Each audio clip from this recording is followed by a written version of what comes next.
Hey guys, welcome back. Tonight we are going to ancient Rome. Not the Rome of the emperors and the senators and the great military campaigns. Not the Rome of the marble columns and the triumphal arches and the sweeping political narratives that fill the history books. We are going to the Rome of the ordinary day.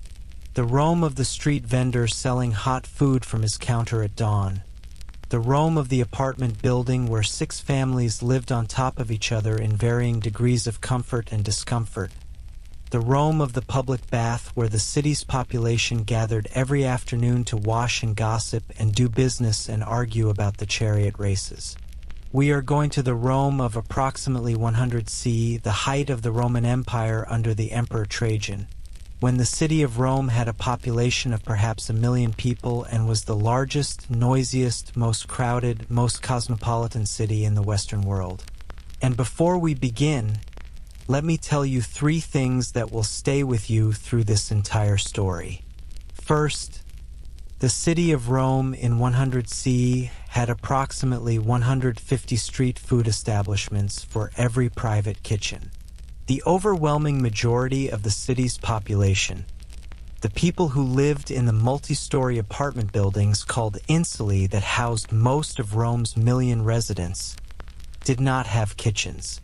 The insulae were fire risks of such severity that cooking fires in the upper floors were actively discouraged or prohibited, which meant that the Roman working population ate almost all of their meals outside their homes, at the thermopolia, the hot food counters that lined the streets of every neighborhood, or at the papini, the taverns where cooked food and wine were served to the crowds who had nowhere else to eat.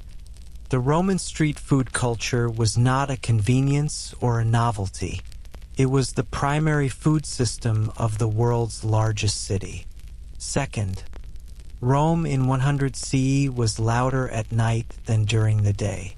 The specific regulation that Julius Caesar had introduced to manage the city's traffic problem, prohibiting wheeled vehicles from entering the city during daylight hours, meant that the delivery wagons and the construction carts and the supply vehicles that kept the city functioning arrived after dark.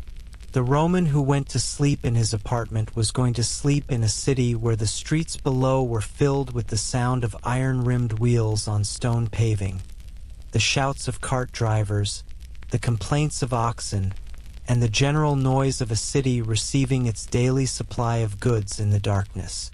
The Roman night was not quiet. It was one of the primary complaints of Roman writers who lived in the city and wrote about the impossibility of sleeping there. Third, the public baths of Rome, the thermae and the balnea that were distributed throughout the city's neighborhoods, were the most important social institution in the daily life of the ordinary Roman. They were not simply bathing facilities. They were community centers, social clubs, exercise facilities, meeting places for business, and the primary venue for the kind of casual social interaction that the organized isolation of modern life makes us nostalgic for. The Romans went to the baths every day, spent hours there, conducted business there, made friends there, argued politics there, and left cleaner, more relaxed, and more thoroughly informed about the neighborhood's news than when they had arrived. And the entry fee was, for most of the empire's history, either free or so minimal as to be essentially free. The bath was available to everyone, so go ahead and get comfortable. Lights down, blanket up. This one is slow and calm and going nowhere fast. And if you haven't subscribed yet, we're here every night, new story, same pace, lights always low. Let's begin.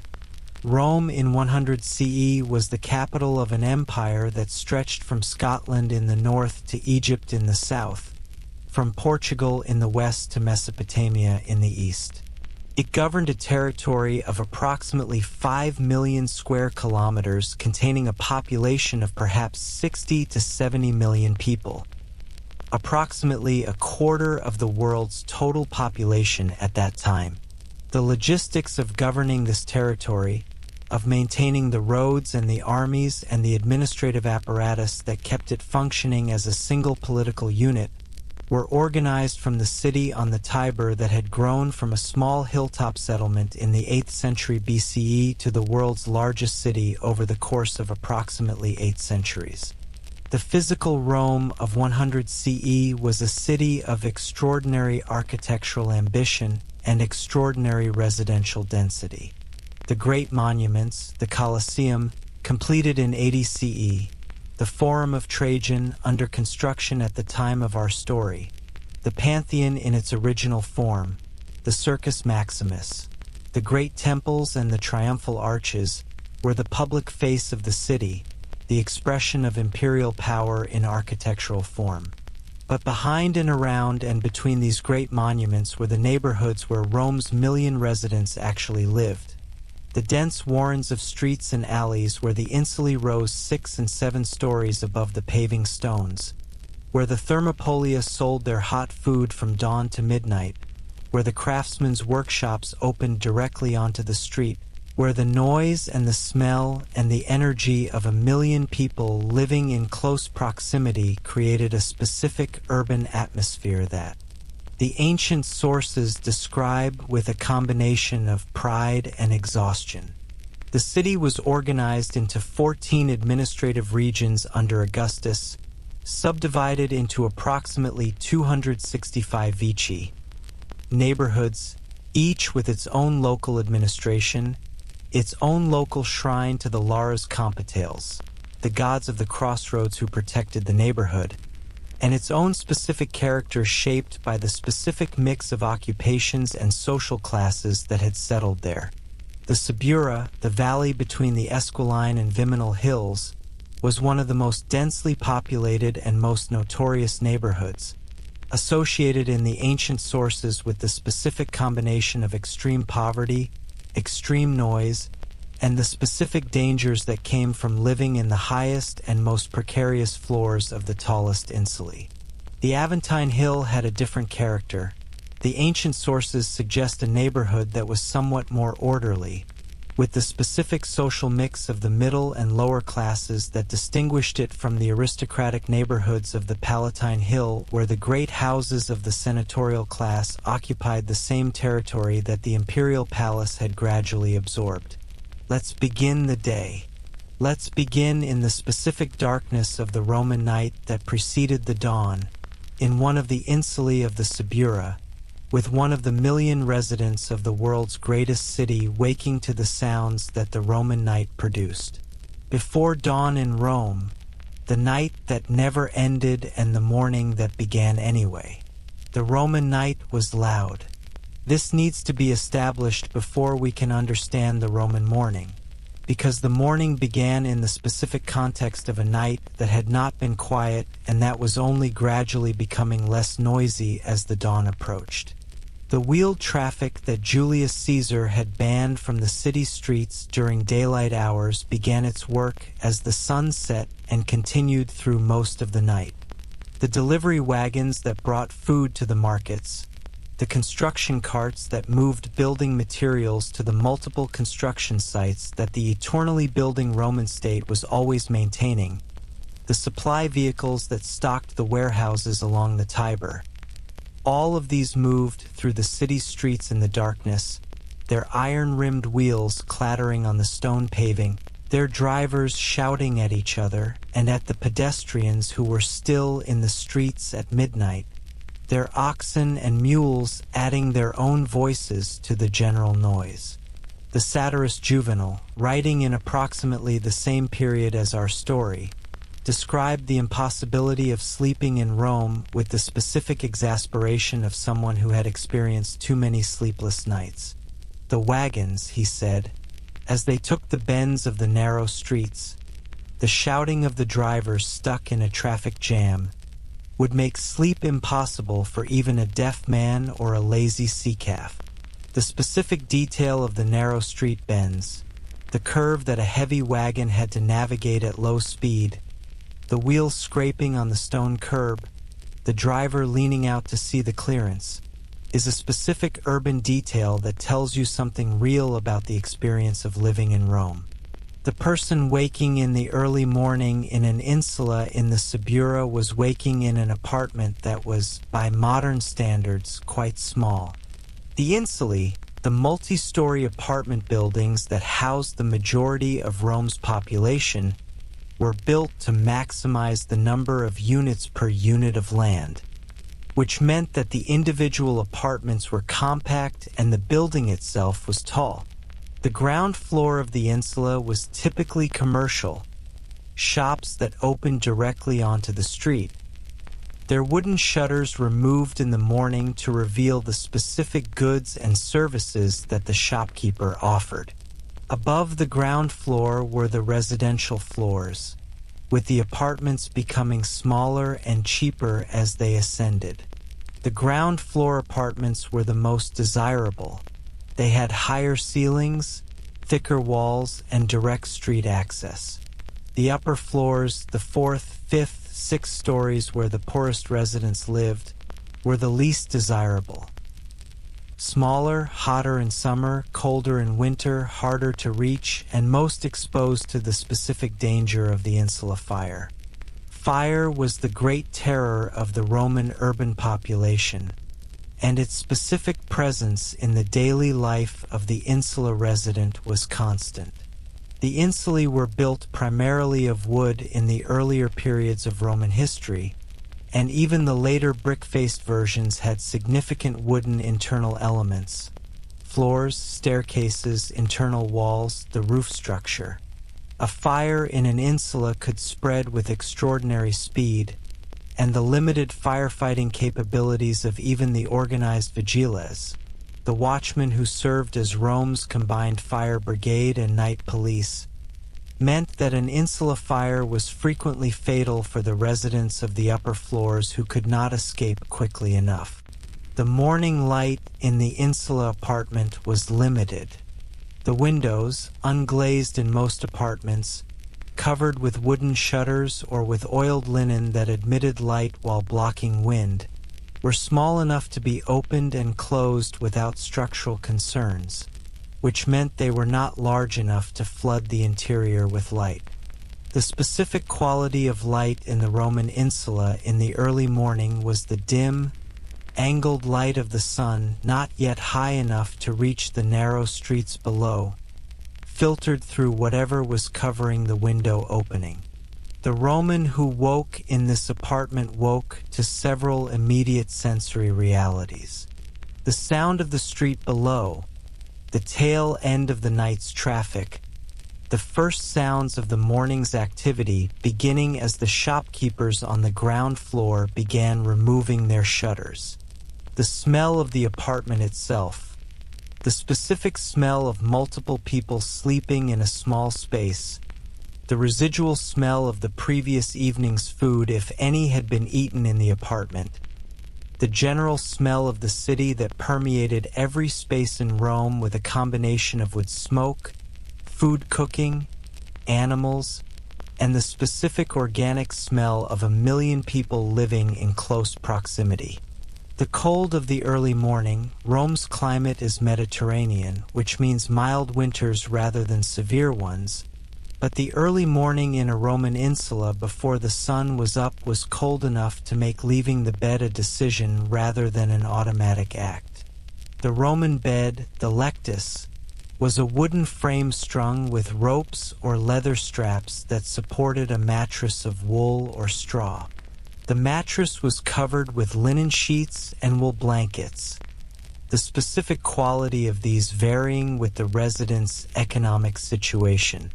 The wealthy Romans slept on a feather mattress under fine linen. The poor Romans slept on a straw mattress under rough wool. Both were sleeping on roughly the same basic structure, the frame, the webbing, the padding, and both were waking to the same Roman morning. The first task of the morning in the insula apartment was the emptying of the chamber pot. The insulae had no indoor plumbing in the upper floors.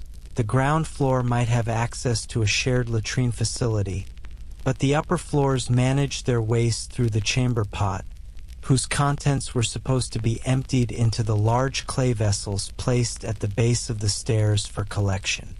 The specific urban regulation that prohibited the emptying of chamber pots from upper floor windows directly into the street was, the sources suggest, not universally observed, which produced the specific urban hazard that Juvenal described with the same exasperated specificity that he brought to the traffic noise. After the chamber pot was dealt with, the Roman began the morning preparation. There was no formal morning meal in the sense that we would understand it. The Roman day was organized around a very light morning intake, a somewhat more substantial midday meal, and the main meal of the day in the late afternoon or early evening. The morning breakfast, the ientaculum, was typically bread, eaten plain or with olive oil or with a small amount of cheese or olives.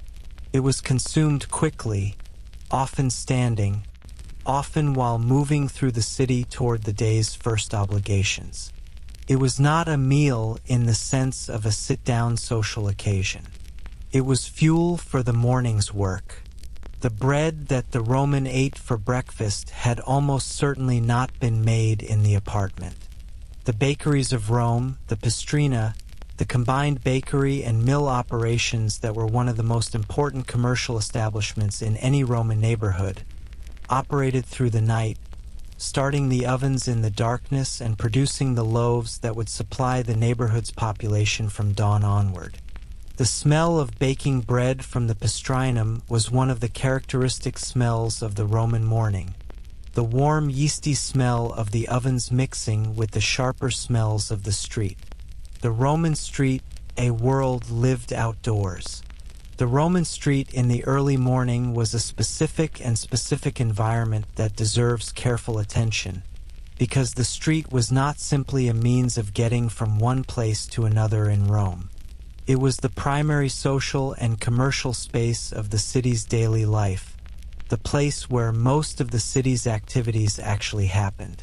The streets of Rome were narrow, far narrower than the major roads that led to the city from the outside, those great engineered roads whose straightness and width expressed the Roman state's organizational ambition. The streets within the city, particularly in the densely populated neighborhoods like the Subura, were the product of organic growth rather than planning, following the specific lines of property boundaries and topographic features that generations of urban development had established. The Cloaca Maxima, the great sewer that drained the valley between the hills, had organized the Central Valley's development in specific ways, but the streets that climbed the hills and wound through the residential neighborhoods were the product of history rather than design. Walking these streets in the early morning, the Roman passed through a world that was already fully in motion. The shutters of the ground floor shops were coming down or had already come down, revealing the specific goods and services that the shopkeeper offered. The baker with his baskets of fresh bread, the cobbler with his lasts and his leather, the cloth merchant with his bolts of fabric, the barber with his chair already occupied by the first customer of the day. The thermopolia, the hot food counters that were the most common commercial establishments in any Roman street, had their large terracotta vessels already heated, the specific foods of the morning warming in the deep containers set into the counter's surface. The thermopolium was the center of the Roman street's daily commercial life, and it deserves specific attention. The typical thermopolium was a narrow-fronted establishment opening directly onto the street, with a masonry counter whose surface contained several large dolia, the terracotta storage and heating vessels, in which the day's food was kept warm. The food offered varied by establishment and by time of day, but the basic range included hot wine, sometimes spiced with honey and various herbs, hot porridge or grain preparations, cooked vegetables in various preparations, legume dishes, meat and fish dishes when available, and various bread products. The thermopolium was fast food in the most literal sense. You stopped at the counter, indicated what you wanted, received it in a clay vessel or on a piece of bread, ate it standing at the counter or walking away, and continued with your day. The Pompeii excavations, which have preserved a specific moment of Roman urban life in extraordinary detail, the specific moment of the morning of August 24, 79 CE, when Vesuvius erupted and buried the city, have identified approximately 80 thermopolia in the excavated portion of the city alone, which gives a sense of the density of these establishments in a Roman urban context. Pompeii was not Rome. It was a provincial city of perhaps 11,000 to 20,000 people, but the ratio of thermopolia to population that Pompeii demonstrates suggests that Rome itself would have had these establishments in the thousands. The specific evidence from the Pompeii thermopolia is remarkable in its detail. In several cases, the food that was being prepared or served at the moment of the eruption was preserved in the dolia and on the counters: chickpeas, duck bones, pork, fish, wine, and various other items that the specific chemistry of the volcanic ash preserved in a way that allows modern analysis. The counter paintings that decorated many of the thermopolia, showing the specific dishes available, or mythological scenes, or simply decorative patterns, give the establishments a specific visual character that the plain masonry counter would not suggest. The Roman street was also a place of performance and persuasion. The criers, the precones who moved through the streets announcing public events, auction notices, and various commercial messages, were a feature of the Roman morning that added their specific vocal contributions to the general noise. The street philosophers who set up at corners and declaimed on whatever topic they had chosen for the day, a practice that the satirists mocked but that evidently continued regardless, were another feature. The various religious processions that moved through the streets at various times of day, particularly in the periods around major festivals, added the specific combination of music and chanting that the Roman religious tradition brought to the public space. The Roman street had its own specific spatial organization that the historian can reconstruct from the physical evidence of the excavated cities. The raised stepping stones at the street crossings, the specific stone blocks set into the street surface that allowed pedestrians to cross without stepping into the mixture of water, waste, and mud that accumulated in the street channel, are one of the most familiar features of the Pompeii streetscape. The wheel ruts worn into the volcanic stone paving of the street by generations of passing vehicles are another. The specific measurement of these ruts, which cluster around a standard width, tells us something about the standardization of the Roman wheeled vehicle. The water of the Roman city was another feature of the morning street. The aqueducts that supplied Rome, 11 major aqueducts by the 2nd century CE, delivering an estimated 1 million cubic meters of water per day, fed the public fountains that were distributed throughout every neighborhood, the baths that consumed enormous quantities of water daily, and the ground floor connections of the larger and more prosperous buildings. The public fountain, the lacus, was the primary water source for the majority of the population, who carried their water from the fountain to their apartments in jugs and amphorae. The morning trip to the fountain was one of the first outdoor activities of the Roman day, and the fountain served as a social gathering point in addition to its primary practical function. The Roman working day, trades, crafts, and the business of the city. The Roman working day was organized around the specific conventions of the Roman time system, which divided the daylight hours into 12 equal hours, which meant that a summer hour was longer than a winter hour, because the daylight period was longer in summer. The first hour of the day began at sunrise, and the business of the city was organized around this flexible but consistent framework. The first few hours of the day were the primary business hours for the professional and commercial class, the time when clients called on their patrons, when legal business was conducted, when the markets were most active, when the social obligations that organized the Roman elite's daily life were performed. The morning was the time of the salutatio, the formal morning call that clients made on their patrons, presenting themselves at the patron's house to acknowledge the relationship and to receive whatever assistance or instructions the patron might have. The patron-client relationship was one of the fundamental organizing structures of Roman society, and the morning salutatio was its most visible daily expression. The patron, the man of higher social standing, the senator or the wealthy businessman or the military officer, was expected to be available to his clients in the morning, to listen to their requests, to provide assistance where he could, and to receive their formal expressions of loyalty and respect.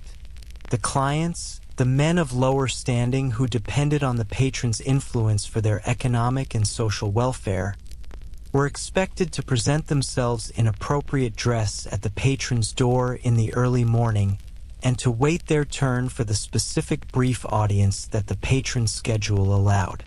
The specific experience of waiting in the patron's atrium, the entrance hall of the Roman house, was described by the Roman poets and satirists with a combination of resignation and irritation that suggests it was not always a comfortable experience. The long wait, the crowded anteroom, the doorkeeper who managed the order of access, the brief and sometimes disappointing interview when the audience finally came, these were the regular features of the morning social obligation that the client performed out of economic necessity and the patron performed out of social obligation. For the craftsmen and the shopkeepers, the majority of Rome's working population, the morning was the beginning of the working day in a more straightforward sense. The cobbler opened his shop when the shutters came down and worked through the morning hours at his bench. The leather and the tools and the specific tasks of the shoe and sandal trade organized around the steady demand of a city where walking was the primary mode of transport. The cloth merchant organized his stock for the day's customers. The metalworker's forge was heating for the morning's work. The variety of specialized trades that the Roman city supported was enormous. The epigraphic record, the inscriptions on tombstones and shop signs and various public monuments, preserves a remarkable range of occupational identities that Romans claimed for themselves. The sicarius, sackmaker; the vestiarius, clothing dealer; the linarius, wool worker; the full ones, cloth fullers who processed the raw cloth into finished fabric; the figulus, potter; the faber ferrarius, ironsmith; the aurifex, goldsmith; the medicus, doctor; the grammaticus, teacher of literature; the reader, teacher of rhetoric; the architectus, architect, and hundreds more. The Roman city's economy was sufficiently large and sufficiently specialized to support this entire range of trades, and the individual craftsman or merchant who had mastered a specific specialty could build a viable economic life within the specific demand for that specialty in the urban economy. The full ones, the cloth fullers, are worth spending specific time with, because their trade is one of the most thoroughly documented in the Roman epigraphic and pictorial record, and the specific technology they used is one of the more surprising features of Roman material culture. The fulling process, the cleaning and finishing of woolen cloth, required the removal of the lanolin and other impurities from the raw wool fabric and the compressing of the fibers to produce the dense, weatherproof finish that the finished cloth required. The specific chemical agent that the Roman full ones used for this process was human urine. The ammonia in aged urine was an effective cleaning agent for the lanolin-heavy Roman woolen fabrics, and the full ones maintained large collection vessels at the entrances to their establishments in which the general public was invited, and apparently willing, to deposit urine for collection and use in the fulling process. The Pompeii paintings that show the full ones at work, the workers treading the cloth in large vats, the cloth hanging to dry in the Campanian sun, are among the most vivid industrial images in all of Roman art. The smell of the Falonica, the fulling establishment, was, one can safely assume, specific and distinctive. It was the smell of the specific industrial process that produced the cloth that Rome wore, and its presence in the Roman street was one of the specific smells that distinguished the working neighborhoods from the residential ones. The Roman home, domus, insula, and the architecture of privacy. Let's spend some time with the specific physical environments in which the Romans lived, because the architecture of the Roman home organized the daily life in specific ways that are worth understanding in detail. The Roman housing stock was sharply divided between two fundamental types: the domus, the single-family house that was the residence of the wealthy and the upper middle class, and the insula, the multi-story apartment building that housed the majority of the city's population. The gap between the experience of living in a domus and the experience of living in an insula was not simply a matter of space and comfort. It was a fundamental difference in the spatial organization of daily life. The Roman domus was organized around the atrium, the central hall that served as the primary public space of the house, the room where the patron received his clients in the morning salutatio, where the household's public social life took place, where the household shrine was maintained. The atrium typically had an opening in the roof, the compluvium, that admitted light and collected rainwater in the shallow pool below, the impluvium, that was as much a decorative and symbolic feature as a practical one. The rooms that surrounded the atrium, the aili, wings, the tablinum, the master's study and reception room, the triclinium, the dining room where the formal meals were held, organized the house's social functions around the central space of the atrium. Behind the formal public spaces of the domus were the more private spaces, the cubicula, bedrooms, the culina, kitchen, the various storage and service spaces that the household's operations required, the garden, the hortus or the peristylium, the specific colonnade garden that was one of the most distinctive features of the larger Roman domus, was the private outdoor space of the household, the place where the family gathered in the warm weather, where the children played, where the ornamental plants and sometimes the food plants were cultivated. The specific interior decoration of the Roman domus was one of the most distinctive features of the Roman domestic environment. The painted walls, the elaborate fresco programs that covered the interior surfaces of the better Roman houses, are preserved in sufficient quantity in the Pompeii and Herculaneum remains to give us a vivid picture of the specific visual environment of the Roman home. The first style, the second style, the third style, the fourth style. The specific phases of Roman wall painting that art historians have identified and dated, each produced a distinctive visual vocabulary, from the architectural illusionism of the second style's painted columns and windows that seemed to open onto imaginary landscapes to the elaborate mythological scenes of the fourth style that covered the walls of the wealthier houses with complex narrative programs. The floor of the better Roman house was equally elaborate. The mosaic, the specific Roman art of creating pictures and patterns from tiny pieces of colored stone or glass, was the primary flooring medium of the better Roman domestic interior, and the mosaics that have survived from the Pompeii and Herculaneum houses are among the most beautiful objects that the Roman world has left behind. The specific tesserae, the individual small stones, were assembled with remarkable skill into the specific images that the patron required. Mythological scenes, hunting scenes, fish and sea creatures for the dining room floors, geometric patterns for the corridors, the specific cave canon, beware of the dog, image at the entrance that was both a warning and an advertisement of the household's prosperity. The insula, the apartment building, was a radically different domestic environment. The insula was a commercial building as much as a residential one, organized around the economic logic of maximizing rental income from a specific plot of urban land. The ground floor was commercial. The floors above were residential, with the apartments on each floor becoming progressively smaller and less well appointed as they ascended.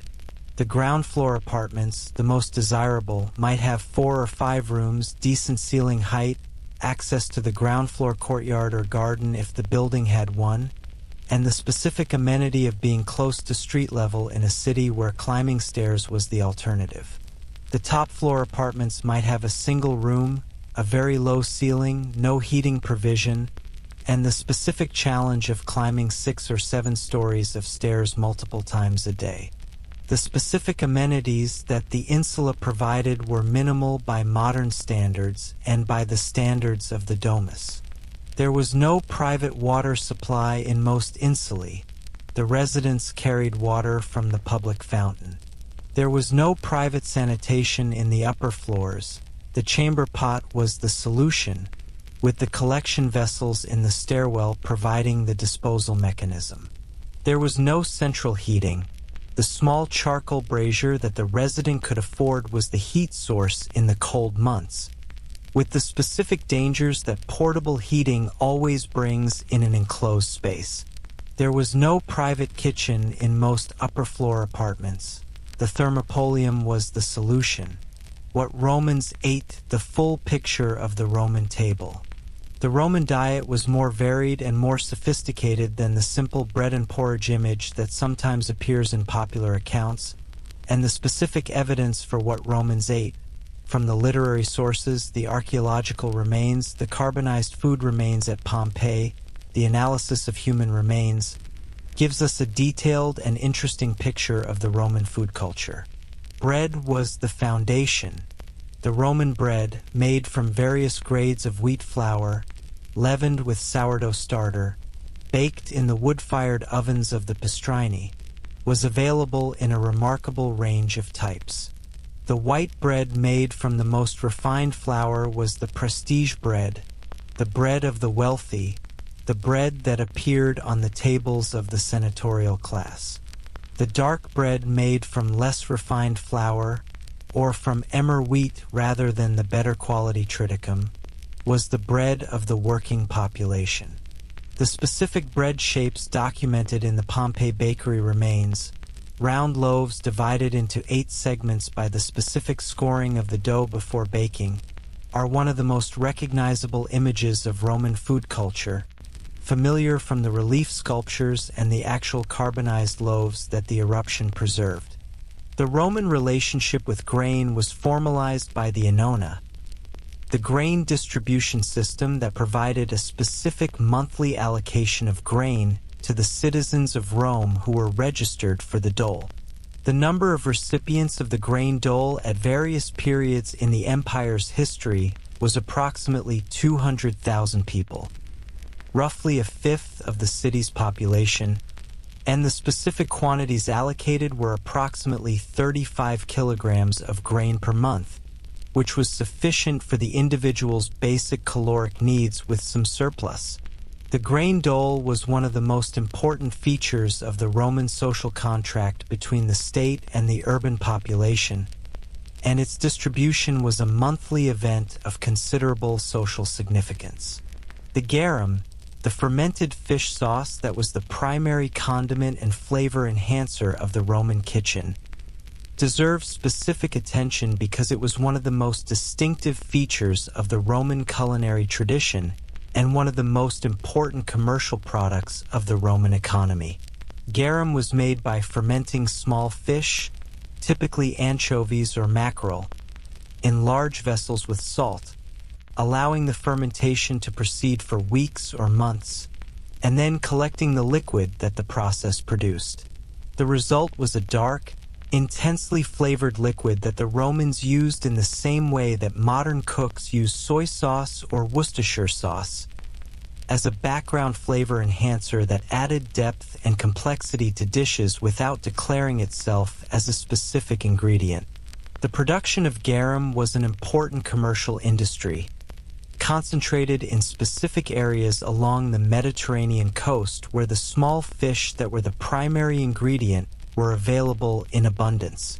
Pompeii had a significant garum production industry, and the amphora containers in which garum was shipped throughout the Roman world have been found in archaeological sites from Scotland to Afghanistan.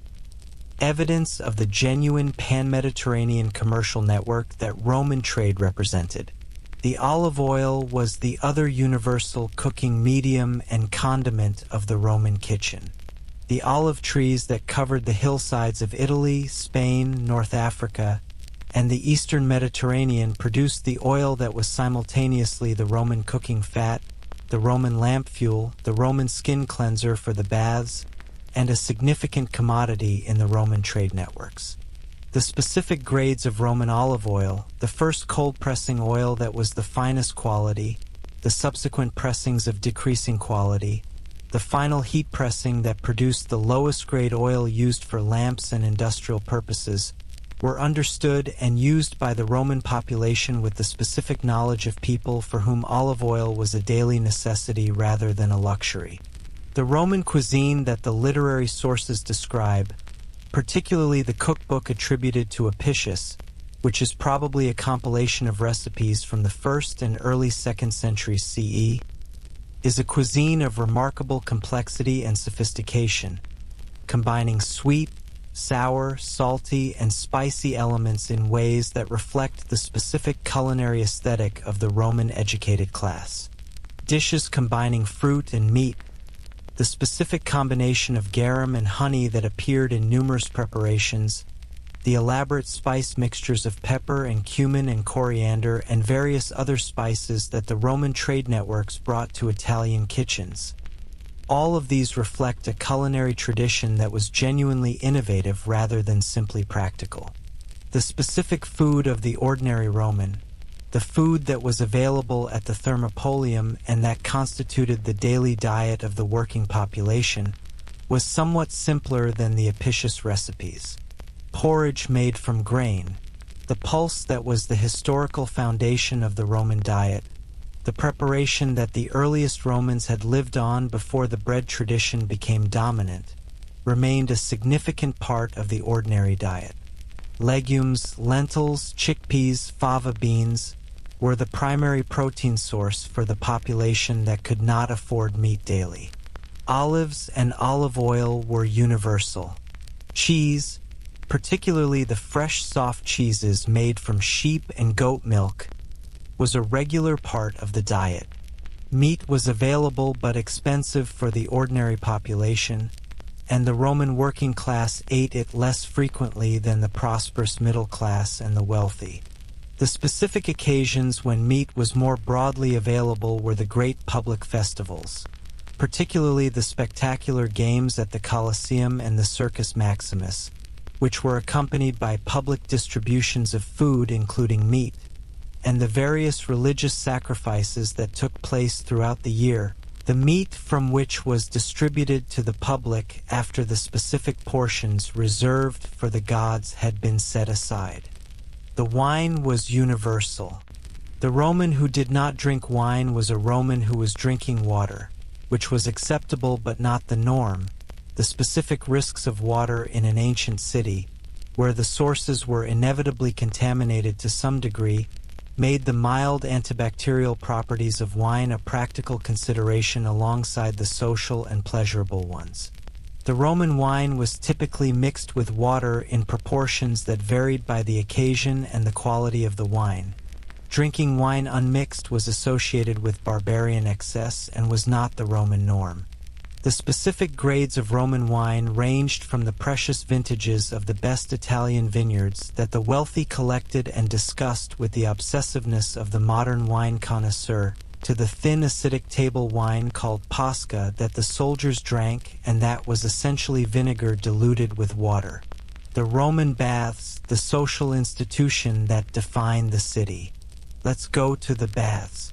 Because the Roman baths were the most important social institution in the daily life of the ordinary Roman, and the specific experience of the bath was one of the most distinctive features of Roman urban civilization. the Roman bathing establishment, the thermi if it was a large imperial facility, the balneum if it was a smaller neighborhood bath, was organized around a specific sequence of rooms that the bather moved through in a prescribed order.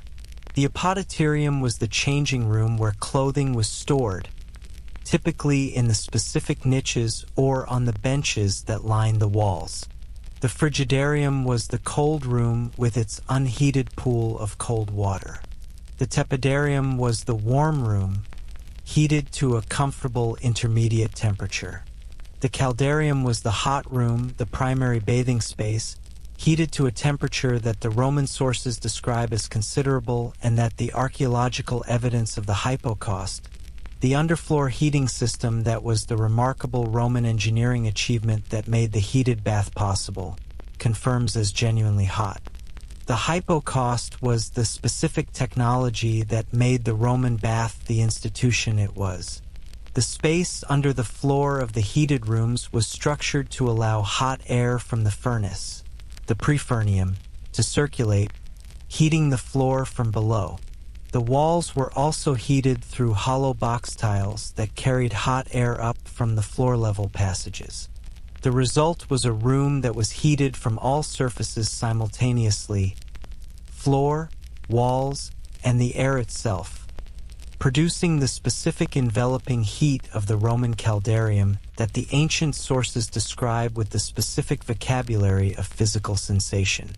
The larger Roman baths, the great imperial thermi that Agrippa, Nero, Trajan, Caracalla, and Diocletian built in succession in Rome, were extraordinary architectural achievements. The baths of Caracalla, built in the early 3rd century CE but representative of the scale that the imperial baths had reached by the time of our story, occupied approximately 11 hectares, could accommodate approximately 1,600 bathers simultaneously, and included not only the bathing facilities but libraries, gardens, exercise halls, shops, and the various other amenities that the Roman understanding of the bath as a complete leisure and social facility required. The experience of the bath began before the bathing itself. The palestra, the exercise courtyard attached to the larger baths, was where the Roman man performed the physical exercise that he considered a necessary preliminary to the bath. The specific exercises of the Roman palestra, running, ball games of various types, wrestling, weight exercises with the halteres, the Roman equivalent of dumbbells, were performed outdoors in the palestra before the bather entered the bath sequence proper. After the exercise came the bath. The specific sequence that most Romans followed moved from the changing room through the warm room to the hot room, where the primary bathing took place. The Roman bath did not involve soap in the modern sense. The cleansing technology was the strigil, the specific curved metal scraper that the bather used to remove the oil and dead skin from the body. The process was to oil the skin first. The specific bottle of oil that the Romans brought to the bath, or that the bath attendants provided for a small fee, and then to scrape the oil off with the strigil, removing with it the specific impurities that the oil had loosened. The bath attendant, the slave or freedman who served the bathers, performed this service for those who could afford it, reaching the specific areas of the back that the bather could not reach alone. The social life of the bath was its primary function alongside the cleaning. The bath was where Romans of all social classes, from the wealthier middle class down to the working population who could afford the minimal entry fee, gathered daily in a shared space where the specific social hierarchies of the street and the house were somewhat relaxed. The senator and the artisan both arrived naked at the same pool, both went through the same sequence of rooms, both had the same access to the same facilities. The specific social leveling of the bath was not complete. The wealthy had their private attendants, their private oil, their specific habits of engagement that marked their social status even in the naked environment of the caldarium, but it was real enough to be commented on by the ancient sources and to make the bath a genuinely cross-class institution. The conversation of the bath was its specific social product. The hours that Romans spent in the bathing sequence, moving through the rooms, relaxing in the pools, being scraped by the strigil, resting in the tepidarium, were hours of social engagement with the other bathers. The specific topics of bath conversation that the sources document, the chariot races, the gladiatorial games, the political gossip of the day, the specific business opportunities and social arrangements that the casual encounter in the bath could produce, were the daily social information exchange of the Roman city, and the bath was the primary venue for this exchange. The bath attendants who provided their services in the Roman bathing establishment, the masseurs, the hair removers, the food sellers who moved through the bath complex selling snacks and drinks, added their specific sounds to the bath's acoustic environment. Seneca, who lived above a bathing establishment in one period of his life and who described the experience in a famous letter, cataloged the specific sounds of the bath below with the resignation of someone who was trying to do philosophy in an environment that was actively hostile to contemplation. The splash of the swimmer doing laps, the grunts of the man doing weight exercises, the crack of the hand on the back of the man being massaged, the cries of the food and drink sellers, the hair remover advertising his services, the voices of the argument that had developed somewhere in the changing room, the Roman forum, politics, law, and the business of the empire, the Forum Romanum, the great public square at the heart of Rome, surrounded by the temples and the basilicas and the specific administrative buildings that organized the public life of the city, was the center of Roman civic life in a way that has no direct modern equivalent. It was simultaneously a public square, a religious precinct, a law court, a commercial exchange, a political meeting space, and the primary stage on which the drama of Roman public life was performed. The morning forum was busy. The law courts that occupied the basilicas, the great roofed halls that were the primary architectural form for the conduct of public business in the Roman world, were in session through the morning hours, the advocates presenting their cases to the judices who presided over the specific legal proceedings. The Roman legal system was one of the most sophisticated in the ancient world, and the specific activity of the Roman courts, the examination of witnesses, the presentation of evidence, the specific rhetoric of the Roman advocate who combined legal argument with theatrical performance in the specific way that Roman forensic oratory required, was a public entertainment as well as a legal proceeding. The audiences that attended the law courts were not simply the parties to the cases and their supporters. They were members of the public who came to hear the specific advocates whose reputations drew the crowds, who wanted to witness the specific drama of the legal proceeding, and who contributed by their presence to the specific atmosphere of the public trial. The political life of the Republic had been organized in the Forum around the specific institutions of the Roman Constitution, the Senate meeting in the Curia, the assemblies gathering in the Comitium, the magistrates conducting their business in the specific spaces designated for each office. The transition from republic to empire had changed the specific political functions of the Forum without eliminating its symbolic and practical importance. The Senate still met in the Curia. The legal proceedings still took place in the basilicas. The specific commemorations of imperial achievement, the triumphal arches, the columns, the specific monuments that the emperors erected to celebrate their military victories, accumulated in and around the Forum over the generations of the empire. The commercial life of the Forum and the surrounding area was organized around the specific markets and the specific commercial buildings that had developed in the area over centuries.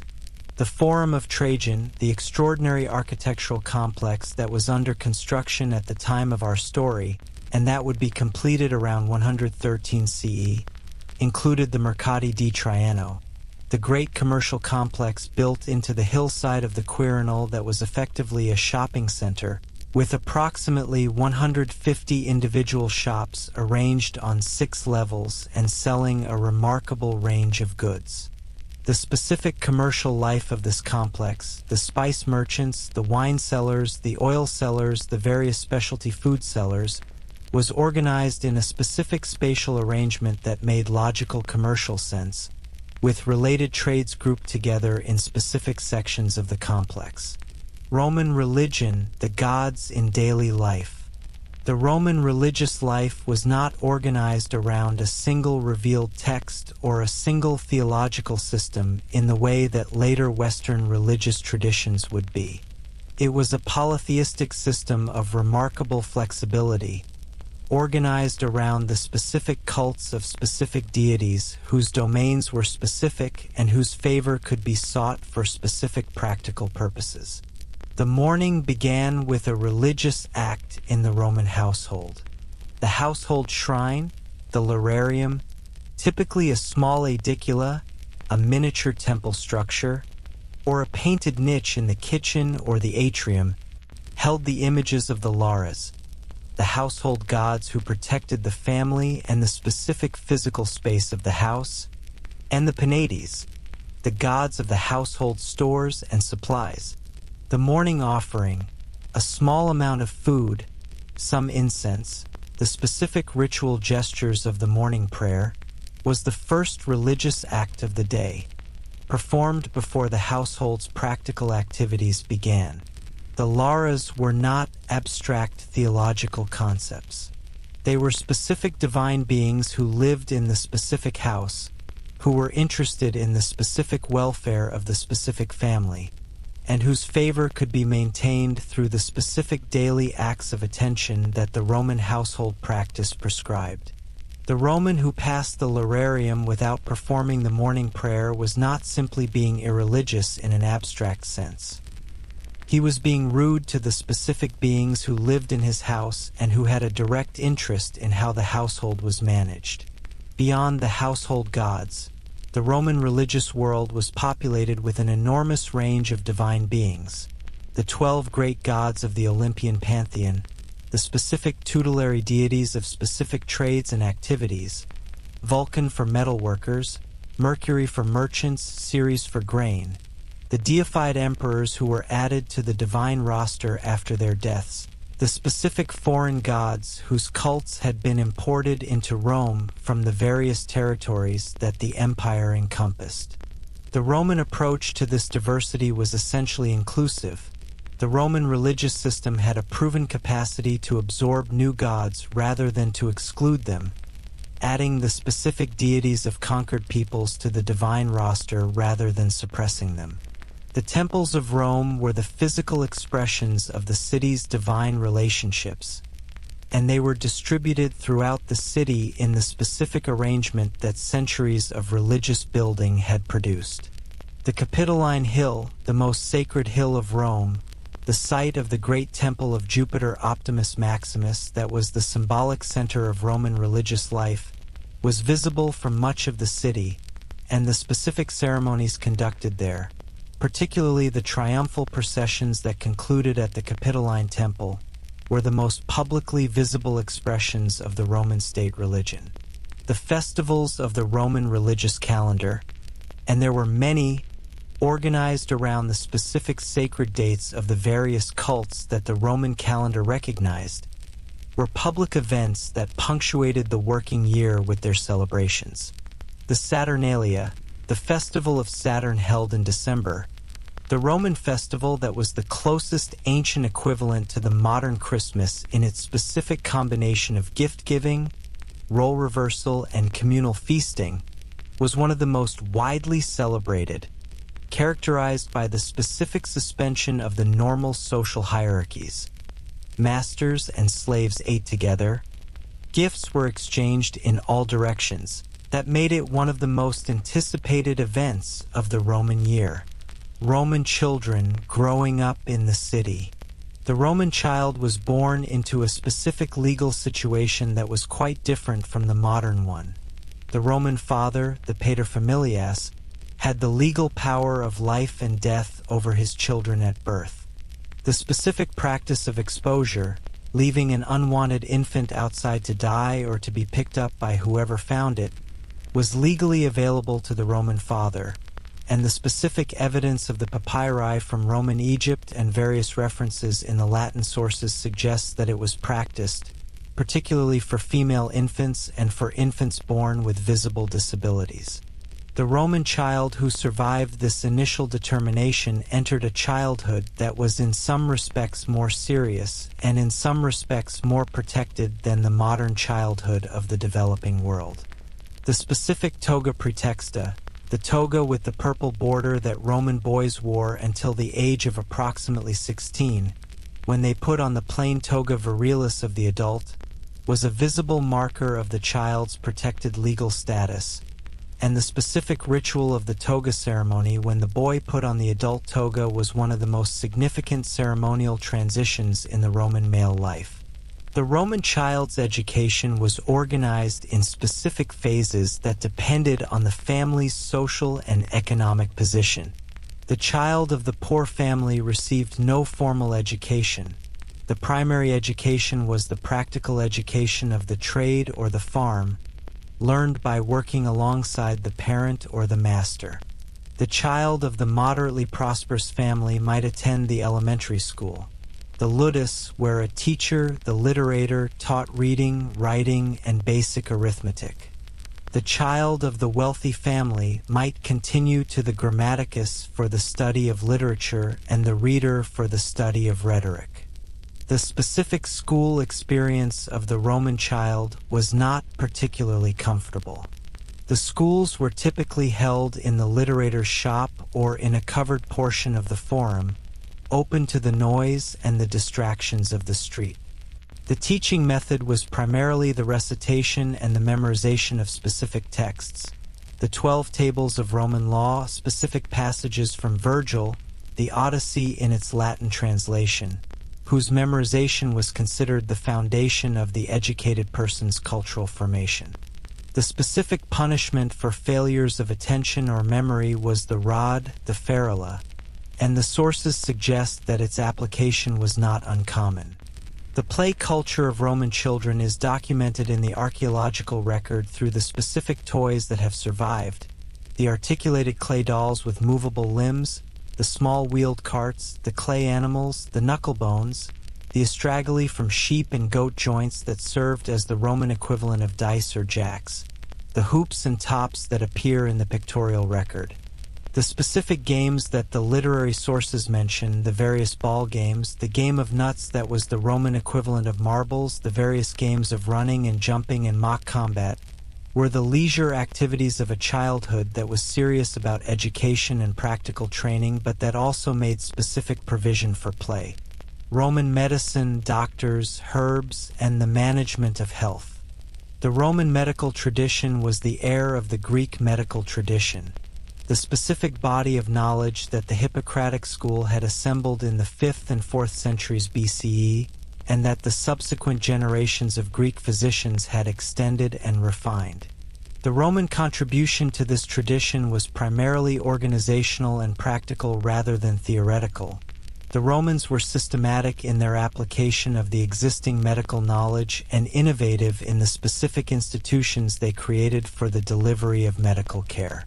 The Roman doctor, the medicus, was typically of Greek origin or Greek training, and the specific medical knowledge they brought to Rome was the accumulated Greek medical tradition as it had developed over the preceding centuries.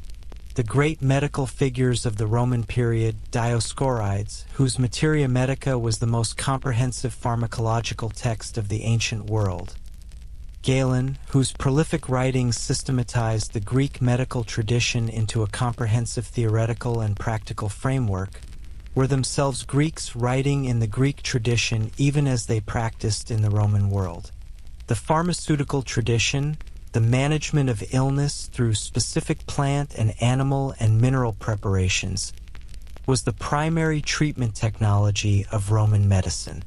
The materia medica of Dioscorides, which described approximately 600 plants and their specific medical applications, was the pharmacological encyclopedia of the ancient world, and the specific plant preparations it described, the poppy for pain relief, the willow bark for fever, the various herb preparations for specific conditions, were the primary tools of the Roman physician.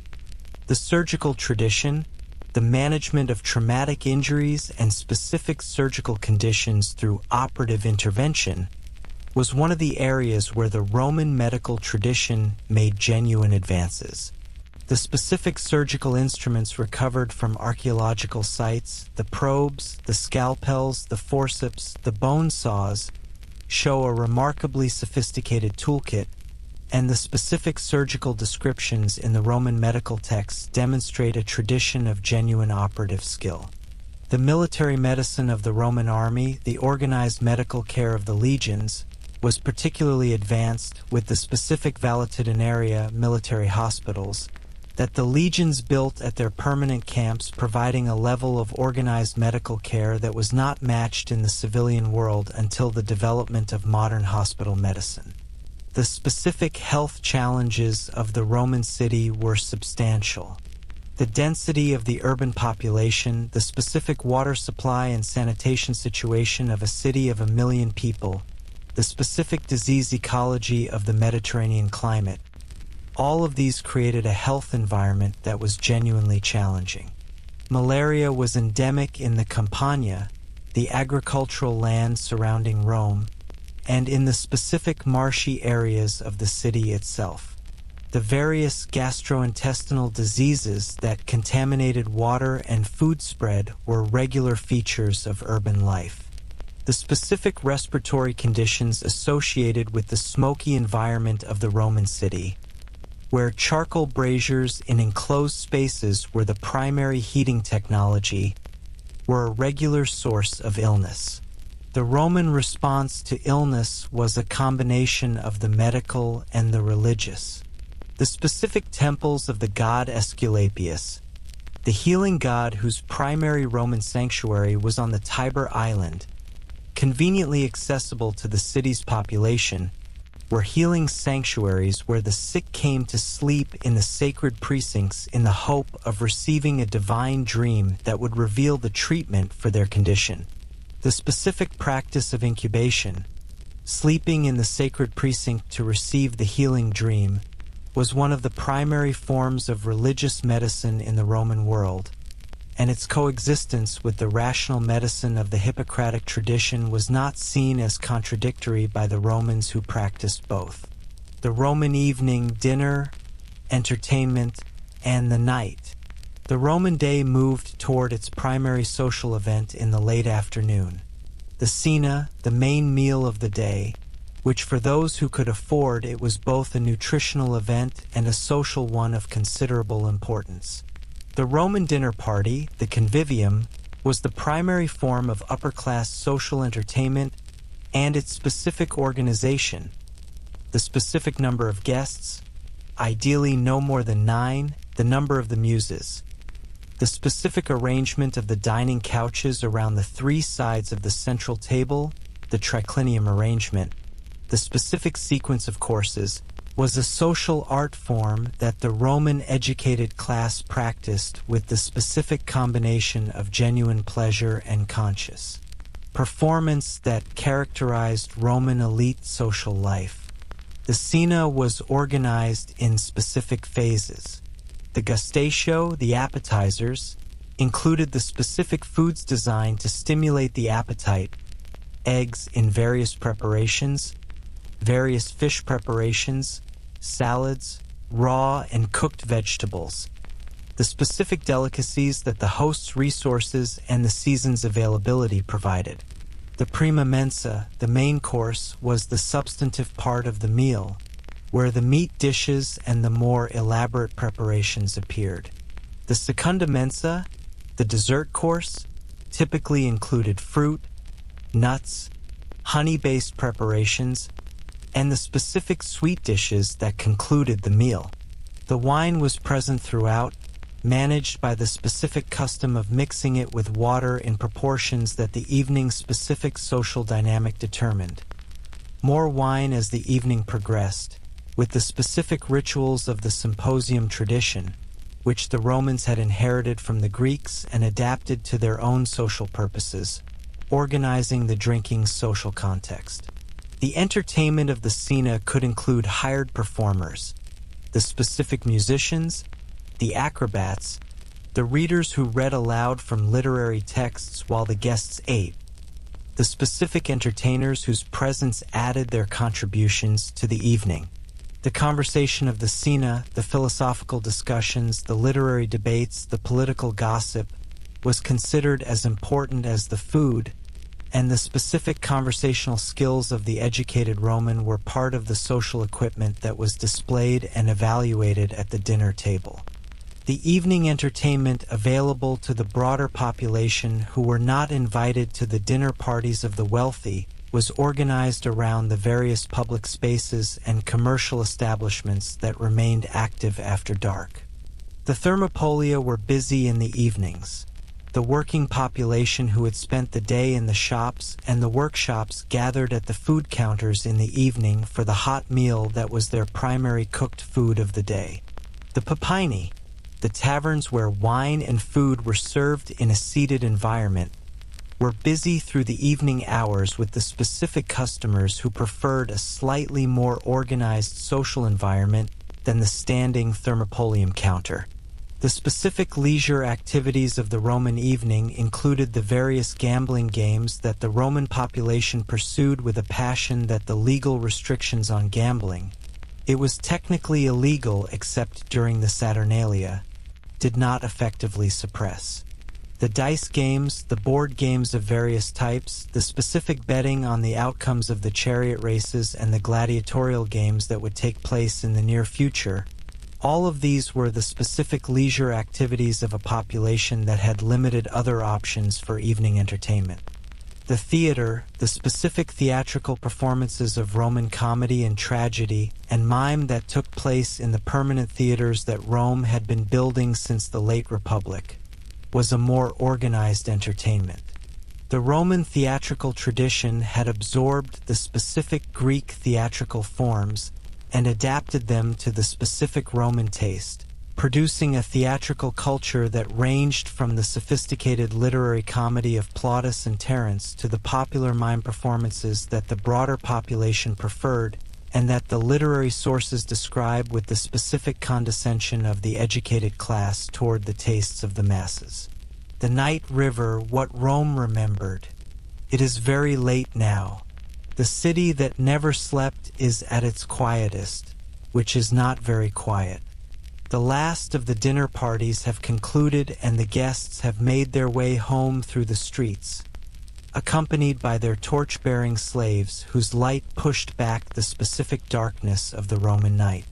The thermopolia have shuttered their counters. The last customers of the papyni have gone, but the city is not silent. The delivery wagons are in the streets, as they have been all night, carrying tomorrow's supplies to the warehouses and the markets. The Tiber is moving darkly through the city, carrying the specific load of the river in flood season or in drought, reflecting the torches of the night watchmen on the bridges. The insulae are as noisy as they have been all night. The specific sounds of 1,000,000 people sleeping badly in small apartments, the occasional argument, the baby crying, the footsteps of someone making their way to the stairwell in the darkness. The baker is already at work in the pastrinum below.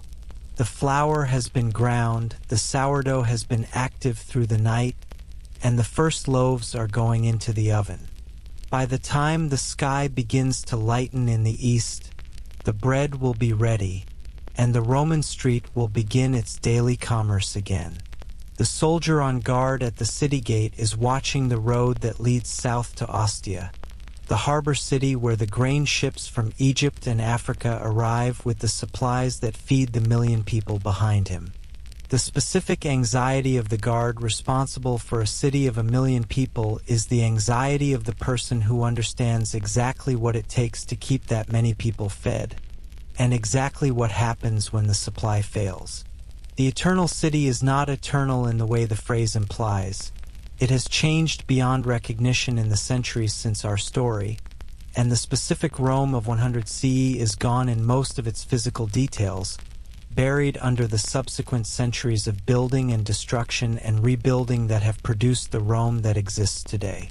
But some things are there. The Pantheon, which we mentioned in passing and which has been continuously in use since approximately 125 CE, is still standing, still the best preserved ancient building in Rome. The specific concrete dome that Hadrian's architects produced, still the largest unreinforced concrete dome in the world. The aqueducts, some of them, still carry water into the city. The roads are under the modern streets.